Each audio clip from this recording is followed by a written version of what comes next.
Welcome to Watch and Learn. We are so excited to have you with us today. Make sure you like and subscribe for more quilting content. And today we are going to talk about a concept called ghost quilting.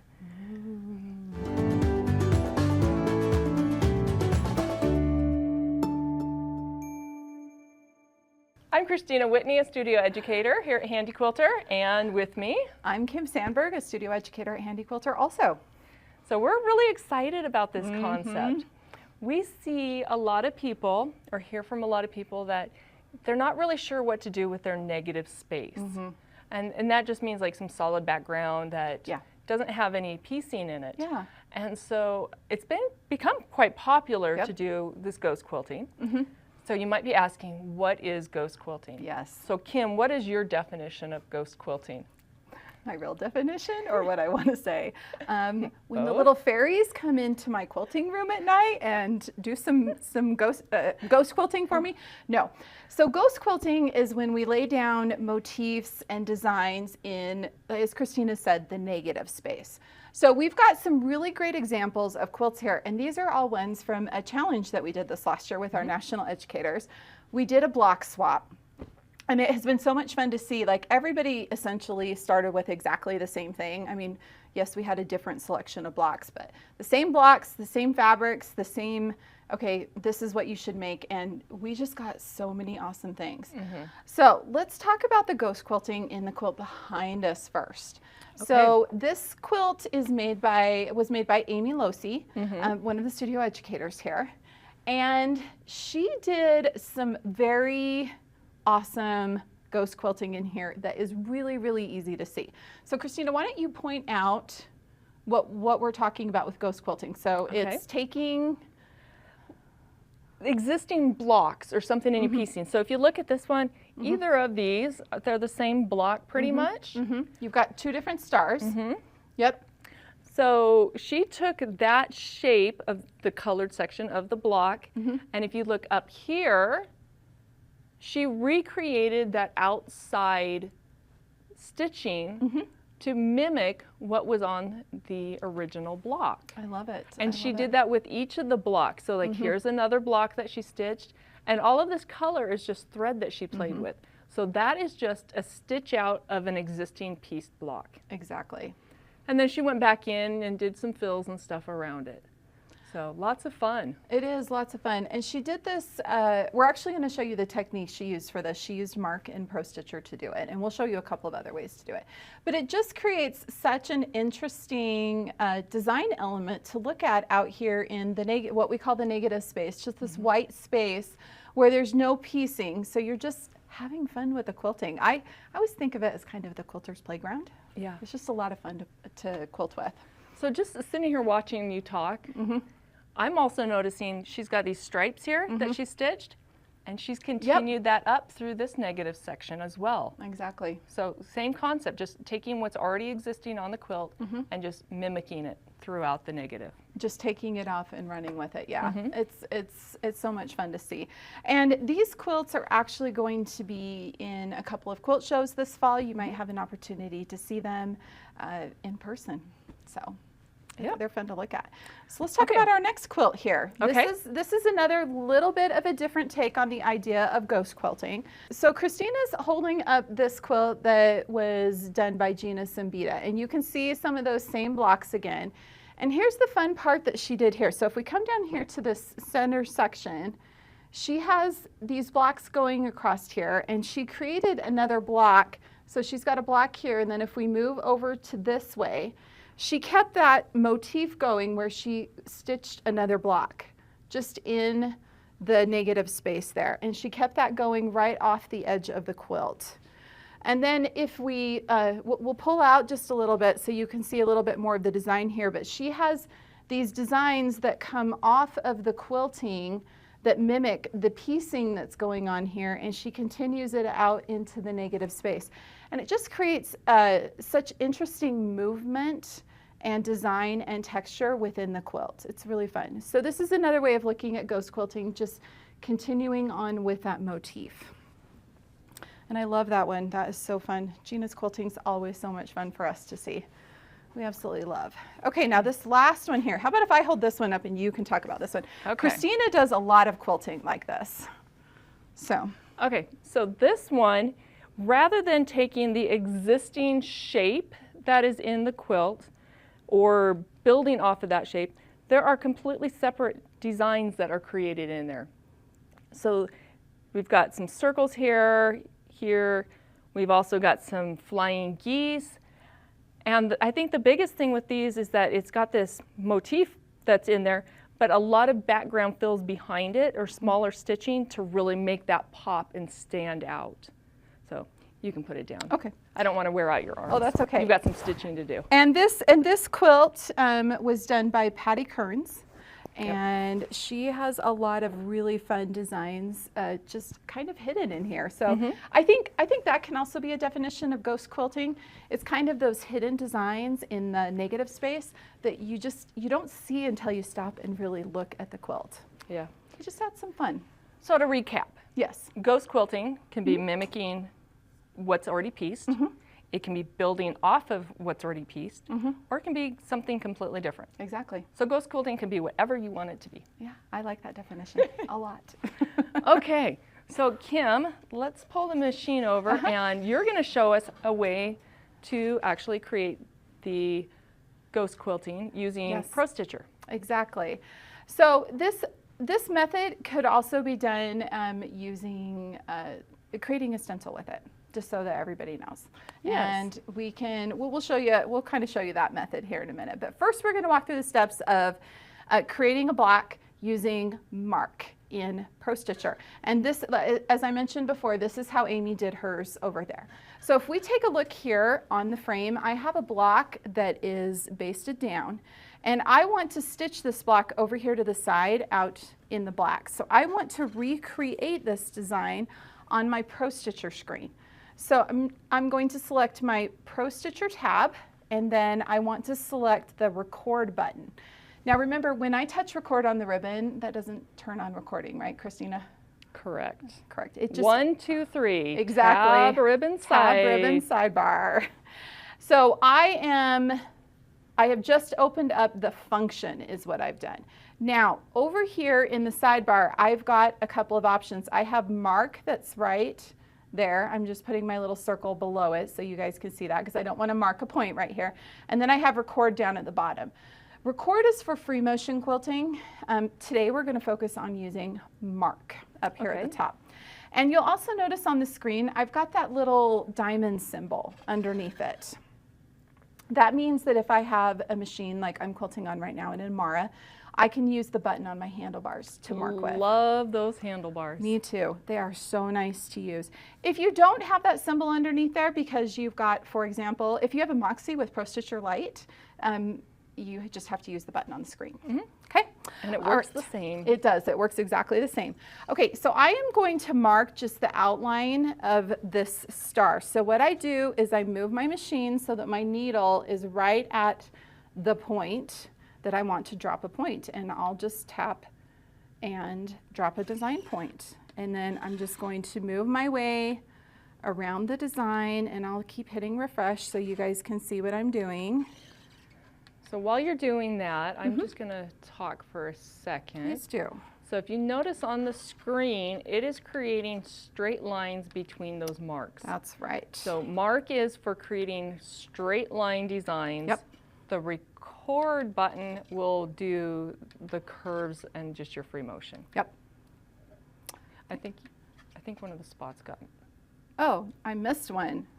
Kristina, thanks for catching that. What am I going to do? Oh no. Oh, undo. Undo. I'll tap undo. Yep, it just goes back to that one last Okay, point. so that was my last good. point. So I'll come back to this one and There I'll we go. make sure that I am dropping those points where they belong. And usually the dinger's on, so you can hear that sound to know that you did drop that point.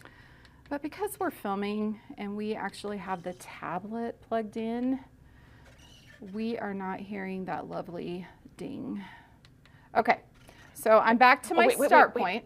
Oh, are you going to talk about closing it? Yeah, I'm going to talk about closing it. So here's a little tip. If I just happen to wherever and drop it, I might not actually close that design. So here's a little tip. I like to select my zoom button here and zoom in. And this is the one time I'm not going to look at the quilt. I am going to move my crosshairs so they're right on top of that start point and then place it right there. Perfect. Okay, now I have my design and you can all see how perfectly I pieced that. Wow, awesome. Good job, Kim. Okay, but that's okay. That's okay. We want authenticity in our quilting. Okay. So my next step, I need to be sure and do what before I stitch? Baseline. And I would save it too. Yeah, I'm going to. We'll go to File, we'll choose Save and Selected. And I happen to have a USB stick in here, and that's what's selected right now. So I'm going to just tap here, and this is going to be called Kim's Star. How's that? Save. So now I have that design saved, and I can do things with it. Now, just a note, if I am going to use this design a lot on a project, at this point, really, I would take this design to designer, and I would clean it up. We talk about that all the time, but that means I would just go in and make sure that all my points are matching up, my lines are nice and straight. I would just straighten things out a little bit. But for right now, we're just going to go ahead and stitch it and show you. We're going to be authentic. What we can do. We're going to be very authentic. First of all, though, I need to reposition the design because I don't want to stitch on top of this block. Okay, because you're making your ghost block. So I am going to set up an area that I want to put my design in.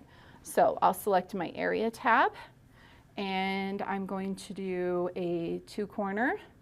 So we'll place one there and then I'll come over here and place my second point. So there's my area and Beautiful. I want to get my design in my area, and there's a lot of different ways to do this. I can just take my finger after I've touched select and refreshed. Got to remember to turn off that zoom. I can just take my finger and move that design over if I want to. If I want to be a little more precise, I can go to modify and use my align features and tap center, and it will center that right in that area. How did you get your area so perfect? Like you didn't resize or anything. Kristina, I'm just that good. No, Okay. no, that was totally called luck. That was totally called luck. Okay, so at this point, I want to go ahead and stitch it out. And then we're going to play with this design a little bit, show you some of the things. So we'll go to quilt, we'll do run. The machine's going to take that stitch, and then we will go ahead and let this stitch out.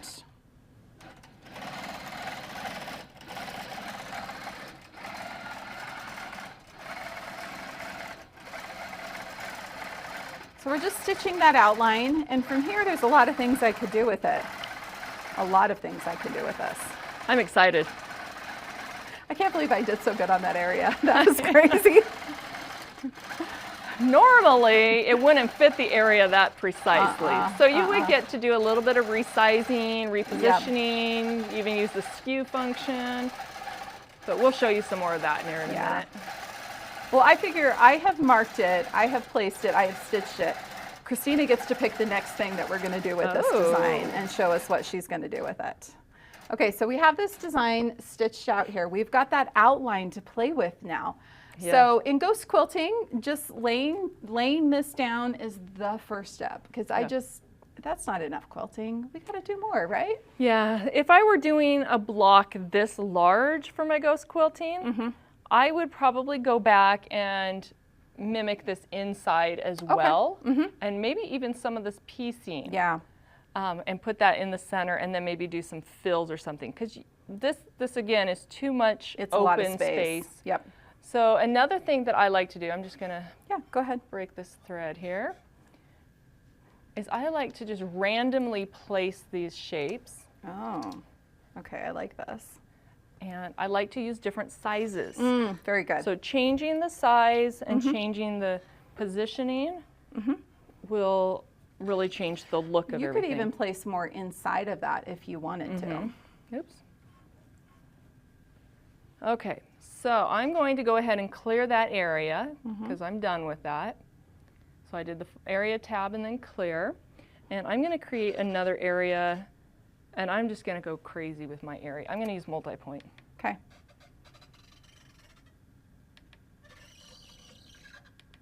I laugh here. We didn't baseline the design, so A line is still on. Oh, perfect. Okay, so I want to make that fit. The align is already on, so I'm going to now go to modify, and I'm going to resize that. Okay. And I'm going to turn the lock on. Okay. Whee, and I'm just going to shrink it down. Lock helps it maintain that aspect so it doesn't turn into a weird... Correct. Now that kind of looks like a ninja star or something like that, doesn't it? Yeah. I want to rotate it a little bit, so I'm just going to do some custom rotation. I like it. And just, you know, yeah, wherever. Have a little fun with it. Okay. Now let's try skew. I like to play with different things. Oh wow. Oh, hey, there we go. Could you have fun with that? Oh yeah, we could have some fun with that. So not the exact piecing, but playing off of it. Let's try the regular skew, see how that one works. Ooh, wow. That one kind of looks like a turtle and a shark had a baby. Maybe some kind of a weird spiny fish. How about we do no skew? I think that's a good call. Yep, and then we can resize. Okay.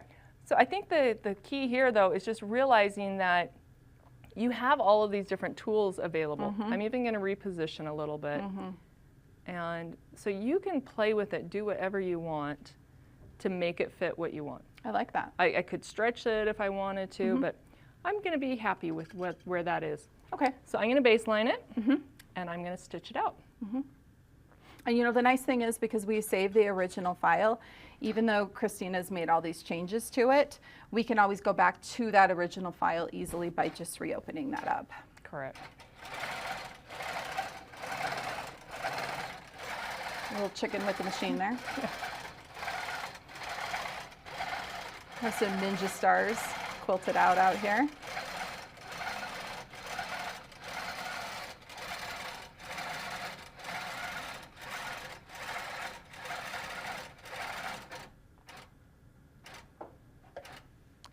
Okay, if you were to look at this though on a quilt, would this show up as the star of the quilt? No. Why? Well, there's just not a lot going on besides just an outline. Correct. So we need to do a little bit more to it. Okay, so do you want to do more in here or outside of it? You know, I think for right now, why don't we work on the inside of this one? Okay. So what's something fun that you can do with the design we have on the screen even?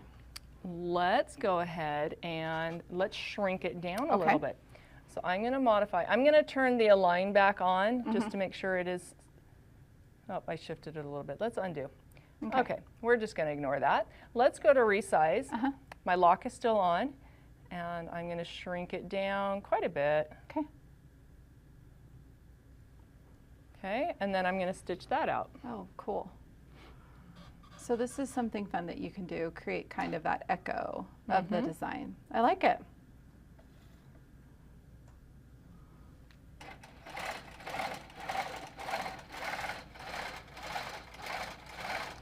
You know, I like to look at this, what we're doing now is we're kind of laying down guidelines, and then we can go back and add fun fills, put some fun things like that inside of it. Yep. Oh, that's, you know what, that's really cool because that gives it a little bit more dimensionality, even just adding that inside. Ooh, and if I really got wild and crazy, I would save this design and take it into Designer, our Pro Stitcher Designer software. And I would save that as an area. And then put a fill in there and crop out outside of that. I love that. And oh yeah, there's so much that you could do with it. Yeah. I think one of the most important things though with ghost quilting isn't necessarily this shape, but what you do around it. I agree. To make that shape really stand out. So if you look at some of these examples here again, let's just pull this one out. Yeah. So we've got the circle here. The circle stands out because of this smaller stitching that's around it. Yep, absolutely. Same with here, we've got this other design. Similar to these feathers here. Those aren't quilted as densely, so they're popping out, and that's where you're going to be looking. Yeah, your eye is always drawn to the part that's not quilted, that has that most poof, so you definitely see these little circles that Patty put in here. It's just beautiful. Lots of fun. So do you want to do some stitching around this guy? We sure can. I want to take a second and talk about, what if you don't have a Pro Stitcher and you want to do this same thing? So there's really great things out there like the Quilters, quilter's paper, golden threads paper that we like to call it, you can just make a stencil. You can make the stencil and you can pounce it and stitch around it. You could use a ruler to get your nice straight lines. There's lots of fun things you can do with ghost quilting, whether you have a pro stitcher or not. So exactly. Lots of fun. Yeah, background fills. So Okay. I feel like when you do ghost quilting, just like you were saying, the thing that really makes it pop is those background fills. So what are you going to quilt for us, Kristina? I don't know. What should I quilt? Do you want to just let's just do some free motion fills in here. What do you think? Okay, I'm going to throw those Okay. over there. I just took the gears off my Pro Stitcher so that it can move a little bit smoother. Okay. I know that I'm going to be doing a smaller stitch, so I'm Okay. going to check my settings. I'm going to up that just a little bit, up my speed. Okay, so what do you want me to stitch? Let's do something kind of round. Maybe not pebbles, but maybe like swirls or something like that. Okay, because Just start stitching. it's always nice with the straight lines here to do a curve next to it. Yep. Because that kind of helps there. Helps differentiate between the two. Oh, you are going to do pebbles. Okay. Isn't that what you told me to do? I said you can do something circled, but you don't have to do pebbles. I Oh. believe is what I said. Oh. My bad. No, I Okay. think pebbles are great. Okay, what if I... Add in some echoes.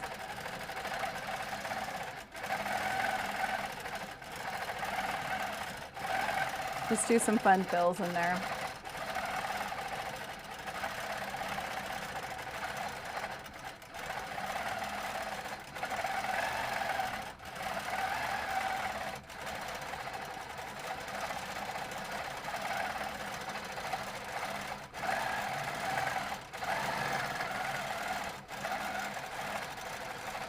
And you can see as she starts to fill in around that, how it makes that other part of that ghost outline that we quilted really pop.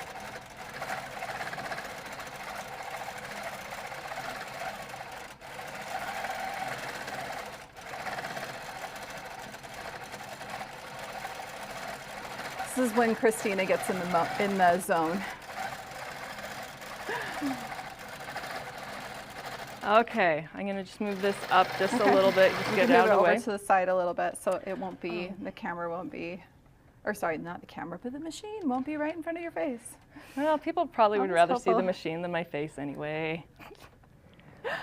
So there's some really fun ghost quilting. I love how this, doing this nice and tight here at a smaller scale, it really makes it pop. And what you could do is you could do the same kind of thing inside here, and then it would really make this outside, kind of that echo show up. Yep. And generally, not always, but generally I would use a blending thread for this background, like the filler stuff, and then really, really get that ghost to stick out. Exactly. Make it pop.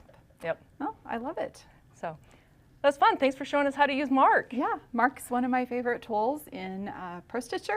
I love it. I use it instead of like a straight ruler all the time. I know Kristina likes to bust out the rulers. I just use Mark. Yeah, it just depends on the day.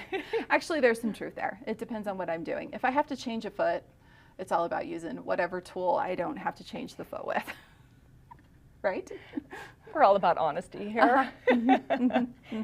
So, yeah. Well, hopefully you guys learned some stuff about ghost quilting, and we took away a little bit of that fear of that negative space. We also have a great HQ Live that is out there with Barb Tara. Yeah. And she does amazing work in the negative space. So Yes. make sure you look for that. You can Google it on the YouTube channel. Yep. And thanks for joining us, and have fun quilting.